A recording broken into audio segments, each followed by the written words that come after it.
The comments of Prime Minister Netanyahu are unacceptable and they're wrong. Palestinian statehood is not in the gift of a neighbour. It's the inalienable right of the Palestinian people. It's also the only way to a secure settlement and secure future. So they're wrong, they're unacceptable. A Labour government would work with international partners to that two-state solution, a safe and secure Israel, alongside a viable Palestinian state. There are not two sides to these events. There is no question of balance. I stand with Israel. We stand with Israel. The United Kingdom stands with Israel against this terrorism today, tomorrow, and always.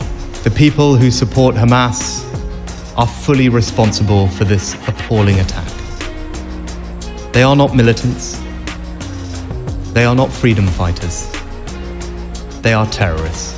Their barbaric acts are acts of evil.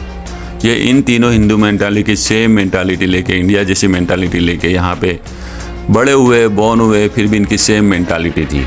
बल्कि मैंने कई लोगों को देखा है कि वो India में नहीं रहते, अफ्रीका, तांजानिया और न जाने केनिया, ये सारी युगांडा, ये सारी कंट्री में रहते हैं।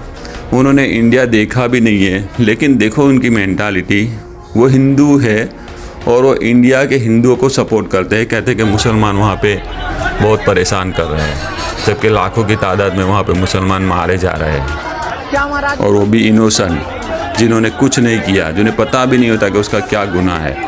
लेकिन जिस तरह से हेट बढ़ा हुआ है इंडिया के अंदर, और जिस तरह से मारे जा रहे हैं, जिस तरह से ट्रैप किया जा रहा है छोटी छोटी लड़कियों को, और जिस तरह से गवर्नमेंट इदारे फुल्ली सपोर्ट कर रहे हैं, उस तरह से वो लोग ऐसी सेम मेंटालिटी अब फॉरेन में भी लेके आए।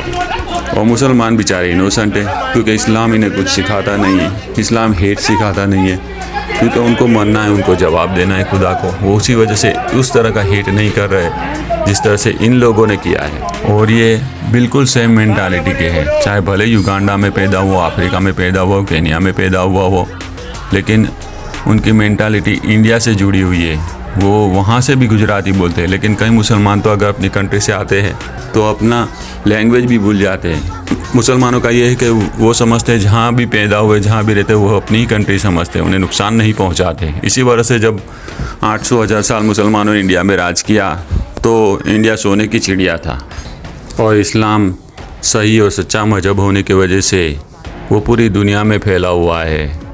जिस तरह गोरे अपने रूल्स करके 100-200 साल करके वापस आ गए, अब गोरों का पूरी दुनिया में और कहीं जगह नामो निशान नहीं है, लेकिन मुसलमानों का हर जगह नामो निशान है। इसकी वजह यह है कि इस्लाम सच्चा और सही मजहब है, और जिसे हर कोई अपनाता है। और उसी वजह से जहाँ से भी मुसलमान रूल ख़त्म हुए, लेकिन मुसलमान ख़त्म नहीं हुए। उसकी वजह है कि लोगों ने अपनाया वो रूल।